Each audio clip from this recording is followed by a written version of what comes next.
So welcome to the Courageous Nerd YouTube channel. My name's Connor. I'm joined today by Peter Macon. Peter, how are you doing today? I'm well, good, sir. How are you? How are you?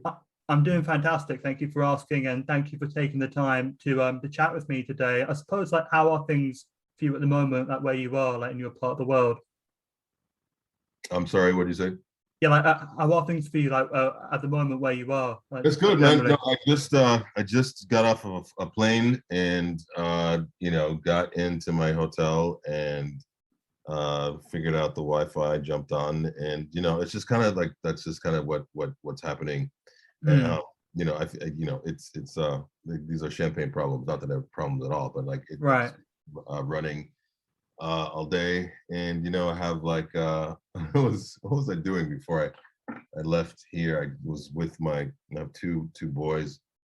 Hmm. They're 4 and 6, and right before my car came to pick me up to take me to the airport, I was doing something with them that was like I don't know, something the equivalent of making like a mud pie or something, but Hmm. something very 4-year-old world. And I'm like, okay, well, I have so much to do, but I'm in this balanced place. So life is really good. I'm very fortunate to have two healthy baby boys and Hmm. a wonderful supportive wife. And but I've been traveling a bit, and just it's just nice to sit down for a minute and reflect. Hmm. On another hotel room, but it's the life. It's good. Yeah. You've been watching the show when I can. Uh, Hmm. so I mean, things are good. Thank you for Yeah, asking. Things are good. Uh, for sure. yeah. Yeah, and obviously, I guess fans of the Orville would know you as Lieutenant Commander Bortus, to give him his full rank, I guess, to be all formal about it. But I Yeah. suppose, like, going back in time before that show, like obviously we're talking a bit before, like you had a guest role on Supernatural like quite a few years ago. Like, were there any other kind of like fun roles people might have seen you in before you got to the Orville? Yeah. I mean, let's see. Everyone does their turn on Law and Order. Mm. Did that a while ago. I did a few episodes of The Shield before it went off the air. I did a few episodes of Bosch. I had like a nice chunk of an arc on Shameless. Um, and then like there's, I don't know if people are how nerdy people are, but I did this pilot that was called High Moon. Right, That right. I don't know if anybody saw that, but it took place on the moon, and that was Mm. it was like my first sort of string of I've done another thing called Poor Richard's Almanac, which was for Legendary. But these are some like these obscure projects that never see the light of day. So I mean, I think Mm. that I would say I'm like sort of most recognizable for like the last show that I was on was Shameless, and then I also Yeah. voice Peter Griffin's boss on Yeah. Family Guy. So that's Preston, isn't it? Yeah. yeah, that's Preston Lloyd. Yeah. I just like saying that. Uh, yeah, so that's a bit of what I have out there. As far as TV, and I've done my share of independent films. I have a film that's coming out anytime now called Shelter in Solitude, about Mm. this this guy who's on death row, and he develops this relationship with this unconventional prison guard.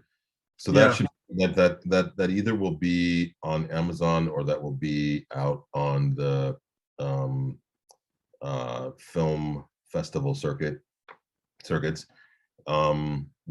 Like I have a really big project that I'm just got booked for that I can't really talk about right now, but Ah.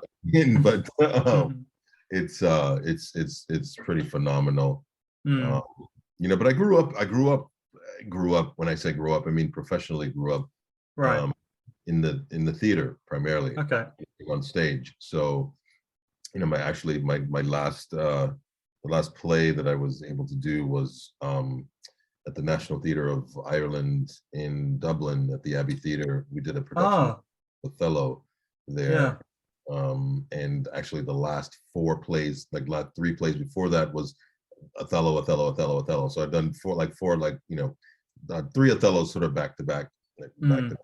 But then I spent 5 seasons at the Oregon Shakespeare Festival in Ashland, Oregon, and in Southern Oregon, right across the California border. And I played Othello there, but I also played, I did like I played Macbeth there 150 times, which is like, I don't know, if you, so I mean, I've done, I think about 2/3, almost 2/3 of Shakespeare's canon. That's crazy. Yeah, so I cut my teeth in and I miss it dearly, but I certainly will never pay my student loans back with the salary of a theater actor. So but no, I mean, I'm being facetious. I think that some of the most incredible training, for an actor to create a world with language. And sometimes, you're in a bare bones situation and you are in a 50-seat black box theater and you have a set, you have a chair and a light. And, I mean, so it's again, it's harkening back to the old days of, tell me a story around a campfire. Sure. So that's where my, without the bells and whistles of like, spaceships and stuff. But by no means am I poo-pooing that, but I that's kind of where I come from. Like the majority of and I say majority because I got my equity card to be a professional stage actor at 17. And so that was like 30 years ago. And so yeah, I mean so the majority of my experience has come from the stage, and it is only say in the past 10 years or so that that I've been doing primarily film and TV. And I mean it's all the same to me in a way. I mean, in different mediums, different genres, but my job is essentially the same. Different technical aspects of it here and there, but at the core of it, my job is the same. So and a lot of that came into play in terms of my training. Like I had, in grad school, I had 2 years of clown study, which was demoralizing and humiliating, but I learned a great deal. To study study clown work, mask work, all of that stuff plays itself into what I what you do now. That got to do with the character of Bortus. So I mean, I feel like everything that I've done has led me up to now. Right? I mean, it's all collective and cumulative experience that I call upon every chance I get. Just that's I mean, it's weird to sort of reflect about it, but that's the truth of the matter is like I mean, I try to learn and grow with everything that every role that I take on, and remember what I've learned and use it for the next role, right? So but yeah, no, it's good. And Chad Coleman is from the theater as well. Clyden. We get to mix it up, quite well and quite easily. I mean, we have like this, this vocabulary of as actors, that I just kind of understand, his attack and his approach, and he mine. So that's it's very helpful. So like, I feel like we have such a great time, or we had such a, working on scenes together, because it's so easy. You know what I mean? It's just so we kind of speak the same language. It's a great chemistry you guys have back and forth. Definitely. For sure. And I suppose, obviously, if I were like Seth MacFarlane and looking at your resume, like I wouldn't automatically think, oh yeah, okay, this guy is destined to play an alien on this particular show. Like, obviously got very Shakespearean backgrounds. I suppose kind of what led you to the role of Bortus, was it 5 years ago at this point. Like, kind of like, what? I mean, did you know Seth MacFarlane? Did you have any prior No, relationship with him? You didn't? No. no. I mean, I think he said that they auditioned about 100 actors Wow. for Bortus. They looked in London, New York, LA, and what I found to be sort of a trend now, especially with science fiction language, is like a lot of directors and producers look to theatrically trained actors to handle the language, because it's like, I mean, poor Mark Jackson right. is also from the theater. The language that he has to handle to like to disseminate this highly technical language. Like I got that the word on the street was that the sentiment is that like theater actors who can handle language are sought after a lot for science fictional roles, because a lot, you gotta know what you're talking about, you gotta believe what you're saying, you gotta just, it's not unlike Shakespeare, where you gotta, if I don't know what I'm saying, then the audience is not gonna know what they're saying. If I don't know what the functionality of the quantum drive is, and if I don't do my research to figure out how I'm actually up there running this fictitious machinery, then the audience is not going to know that. And that comes a lot from theater training, where you have a certain amount of time, sometimes if you're lucky you have 4 or 5 weeks to build out a character, and ask a lot of questions and investigate the three-dimensionality of the characterhood, if that's a word. And so I mean, I think that it's an attractive quality, because we're like a large portion of a theater actor's work is the text, you know what I mean? And mostly in like the text and listening, right? And so like you really need to get in there and dig in there and figure out what it is you're talking about, and about the suspension of disbelief. Like, I mean, it's a huge difference to be on a stage where like a scene is taking place in a spaceship, right? Like, or on a bridge of a ship, or in the captain's quarters on a spaceship, and to three-dimensionalize that and make that make that tangible, without the bells and whistles of lighting and sound and special effects and all that stuff. So it makes sense to me. But I mean, and I was definitely grateful to land a role like that, coming from like, I mean, because I was, as I said, I was just doing like guest star appearances on sort of gritty, edgier human shows, right? And then the transition to play this alien, and create this character as well, like because we only had the pilot when I mean, I know that they were writing some episodes, but I know that a lot of the casting of the other Mocklins, they would use me as a source material, and I'm just like, because I'm just figuring it out as I go. But I had the time to create specifics, right? So with the episode, I think it was season 2, episode 1, Jaloja, where like Bortus has to go pee, right? And he hasn't peed for a year. And I mean, that's funny, right? Those are funny, sort of hijinky kind of, but I was like, well, what happens if he doesn't? You know what I mean? What happens if he, what is this actually about?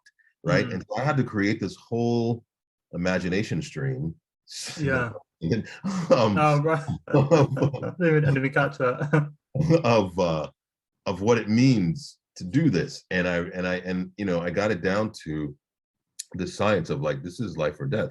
If he doesn't do this, he's gonna die, and like that's sort of like a side effect of, not a side effect, but that's like that's what it means to be a Mocklin. If you only urinate once a year and you don't get to do it, I decided that you would die, and I decided that like your insides would, like the chemical makeup of my insides would change from not expelling like my, whatever is inside, and Yeah. it would turn on me, and I would drown on my own fluids on the inside. Mm. So I had to get this out, in order to, and like, and once I understood that, right? Once I understood that if I don't go, have my Geloja time, and it's a very ceremonial thing, and you know what I mean? So like that's all in the writing, but like I had to Yeah. Yeah. Yeah. step up to what I was being asked to do.